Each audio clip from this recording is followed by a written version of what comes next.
I was walking past a high school the other day, and I saw a group of kids laughing, backpacks on, looking very cool. And then one of them smiled, and there it was, that little glint of metal just immediately took me back. The metal mouth years. Exactly. It's almost like a cultural law, right? You turn 14, you get your permit, and you get braces. It just feels like this inevitable rite of passage. Yeah, that is strictly reserved for the teenage years. Totally. Yeah. We just associate orthodontics with, high school lockers and prom photos. That is definitely the standard script. We tend to think of orthodontics as a fix-it job for teenagers. You wait until all the problems have kind of fully developed, and then you go in and try to force everything into place. But today, we're looking at a source that essentially takes that script and just throws it out the window. Clearly. We're doing a deep dive into a detailed profile and a set of recommendations from a specialist practice called KFOBABAI. And honestly, the timeline they propose gave me whiplash. It's a complete paradigm shift. The source material makes a very, very compelling, scientifically backed argument that if you are waiting until high school, you've actually missed the boat. Right. They aren't talking about 14 or 15. The magic number in this text is 7. 7 years old. First grade. Which sounds wild. My 7-year-old is still debating whether superheroes are real. The idea of putting them in an orthodontic chair feels premature. It does on the surface. But our mission today is to unpack exactly why this practice recommends age 7. And just to orient everyone, this source comes to us from the Hanover region in Germany. And that location context is actually quite important to the mission of the practice. When you look at the source, they aren't just serving a couple of city blocks in Hanover. No. They list a massive service area. Yeah, I saw that. Usually you see a doctor listing their street and maybe the neighborhood next door. This list was extensive. It really is. I mean, they're covering the city center, but they're also reaching deep into the surrounding regions, places like Latsen, Langenhagen, out to Garbsen and Leer. It felt less like a local dentist and more like a regional hub. Exactly. And that speaks to the accessibility of this kind of specialized care. If you live in, say, Bergwedel or Pattinson, you usually have to trek into the city for a specialist. KFOBABAI seems to be structuring themselves to cover that entire greater Hanover map. Which we'll get into when we talk about logistics later. Right. But first, we have to deal with the elephant in the room, or rather, the first grader in the room. Why age 7? The source is so explicit. Check up at age 7.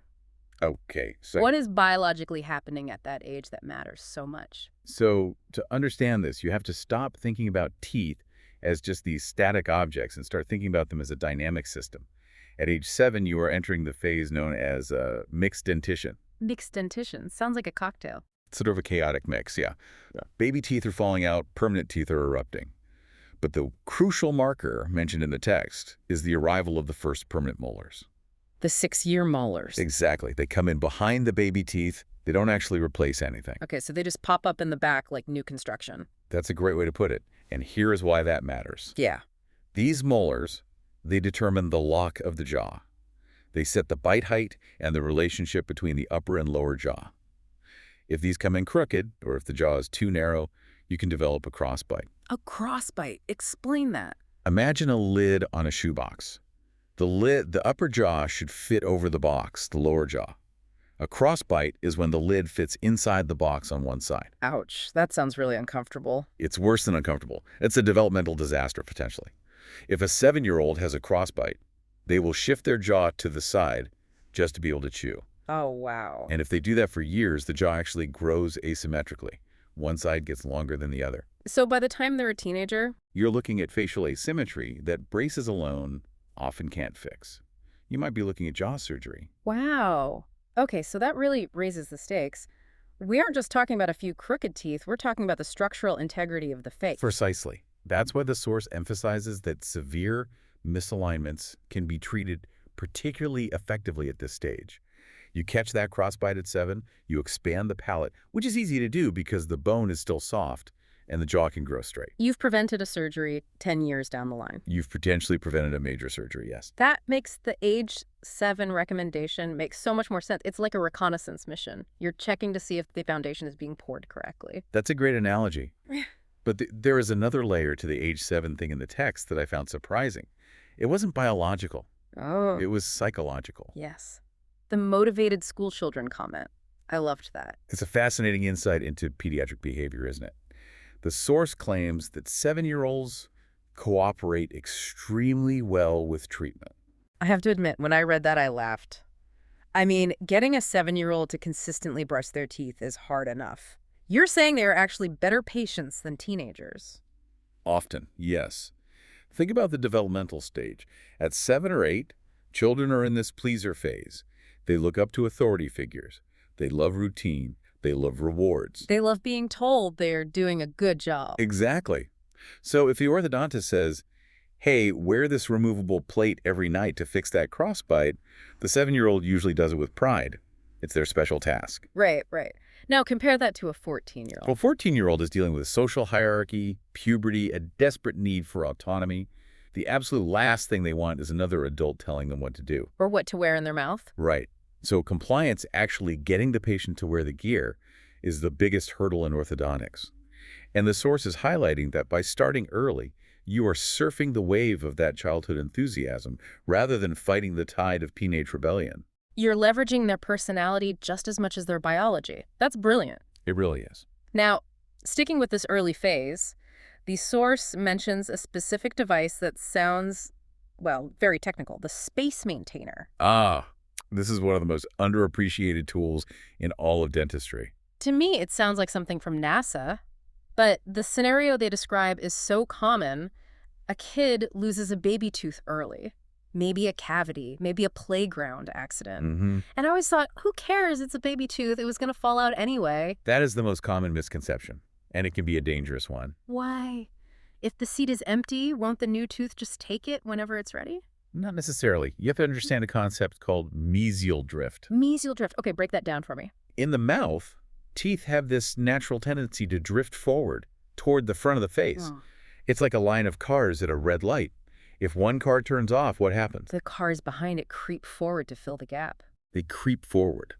So let's say a child loses a baby molar at age 7. The permanent replacement isn't due until maybe age 11. That's 4 years. A long time. In that time, the 6-year molar behind it, that big one we talked about, will drift forward right into that empty space. It steals the parking spot. Exactly. It completely blocks it. So when the permanent tooth finally tries to erupt at age 11, it's trapped. It's underground. It becomes impacted. Now you have a serious problem. Which would require surgery and... surgical exposure, complex mechanics to drag it into place. A huge ordeal. all of which could have been avoided with this space maintainer. Right. And the device itself is so simple. It's usually just a small metal ring with a loop of wire that presses against the next tooth. It's just a doorstop. It's a doorstop. It just holds the gap open. It's passive. It doesn't hurt. But by using it, you guarantee that the permanent tooth has room to come in naturally. This goes back to the source's whole philosophy. Prevention. It's all about prevention. If you don't see an orthodontist until high school, that drift has already happened. The damage is done. It really reframes the whole idea of early treatment. It's not about putting full braces on a first grader. It's about managing the field. Managing the playing field is the perfect way to put it. So we've covered age 7. We check the bite. We hold the space, maybe fix a crossbite, but then the source says the main orthodontic treatment should begin by age 10 at the latest. Yes, and this is where the strategy shifts from holding the line to active construction. Okay, so why 10? Why not wait until 12 or 13 when all the baby teeth are definitely gone? Because of the growth potential that the text mentions, this is the holy grail of orthodontics. Around age 10, 11, 12, children go through their major pubertal growth spurt. Oh yeah, they eat you out of house and home and grow 3 inches overnight. Well, the jaw is growing just as fast. Yeah. And crucially, the sutures, the joints connecting the bones in the face, are still responsive. They haven't fused yet. Sutures, like stitches. Similar idea. Think of the roof of your mouth. It's not one solid bone. It's 2 bones joined down the middle by a suture. At age 10, that suture is like a flexible expansion joint. Ah, okay. If the jaw is too narrow, we can put in an expander and gently widen it. The body actually grows new bone in the gap. So you're making the jaw physically bigger. Yes. You are literally remodeling the skeletal structure. Now, try to do that at age 15 or 16. That suture is fused. It's solid bone. You can't. You can't expand it anymore without breaking it surgically. And this connects to the big promise in the source material. Avoid extractions. This is the critical takeaway. So many parents remember their own experience. Your mouth is too small, your teeth are too big, so we need to pull 4 permanent teeth to make them fit. Which is dramatic. Nobody wants healthy teeth pulled. Of course not, but it's a math problem. If the jaw is too small and the bone is hard because you waited until you were 15, you have to subtract teeth. There's no other way. But if you start at 10, you can use that growth potential to make the jaw larger. You solve the math problem by adding space, not subtracting teeth. So the source isn't just saying start early to get more business. They're saying start early because that is the only window where you can choose growth over extraction. Precisely. It turns the orthodontist from a mechanic who fixes crooked teeth into, well, an architect who designs the face. Wow. But you can only be the architect while the building is still under construction. That is a powerful distinction. It really justifies the whole timeline. But I have to play the role of the busy parent here. Of course. We've got biology, we've got growth spurts, but we also have soccer practice, piano lessons, and school. The logistics. The logistics. Always the logistics. If I have to drag my kid to the orthodontist every 3 weeks in the middle of a school day, I'm going to lose my mind. And the source material seems to anticipate this friction. It does. This is where KFOBABAI shifts from medical advice to practical service design. We mentioned the locations earlier, that wide net across the Hanover region. Right, from Kirk Road to Seales and everywhere in between. That decentralization is key. If you're a parent in Lawson, you don't want to drive 45 minutes into the city center at 3 p.m. No way. By having a presence in these communities, they lower the barrier to entry. But the real game changer in the text is the schedule. The hours. I circled this 3 times. Consultations on Fridays and Saturdays. Saturdays. In the world of specialist medicine, Saturday appointments are like unicorns. They really are. They rarely exist. Most specialists operate on doctor's hours, Monday to Thursday, 9 to 4. If you work or if your kid is in school, that is a nightmare. It forces parents to choose between their child's education and their health care. By offering Saturdays, this practice is explicitly stating that they value the family's time. They are removing the friction. It frames a practice as family-friendly, which is a term they use. And I think family-friendly usually just means we have toys in the waiting room. Right. But here it actually means we respect your schedule. It's a holistic approach. I mean, think about it. They're asking you to start a long relationship from age 7 to maybe age 12 or 13. That's a marathon. You can't run a marathon if the logistics are constantly tripping you up. That's a great point. If the medical advice is start early, the operational advice has to be make it easy. Otherwise, parents will just put it off. They'll put it off until it's an emergency. And looking at their website, kfo-babai.de, it seems like this whole philosophy of removing barriers is central to their identity. So let's try to synthesize all of this. We started with the assumption that braces are a high school thing. But after diving into this profile from KFOBABAI, the picture looks very, very different. It's a complete timeline shift. We start at age 7, not for braces necessarily, but for reconnaissance. We're checking for those 6-year molars, making sure the bite lock is correct. We're looking for cross bites that could warp jaw growth. And we're catching those sneaky problems like premature tooth loss, using space maintainers to prevent that whole domino effect of crowding. And we're doing it while the kid is still in that I want to be a helper phase, which makes everything easier for everyone. Then we hit age 10 for the main event. We use the body's natural growth spurt, the flexible sutures, the expanding jaw, to create room naturally. The goal being? Keep all the teeth, no extractions. Exactly. We guide the growth instead of fixing the damage later. And finally, we do it in a way that fits into actual family life. Local access across the Hanover region, Saturday appointments, just acknowledging that families are busy. It's a strategy that integrates biology, psychology, and logistics.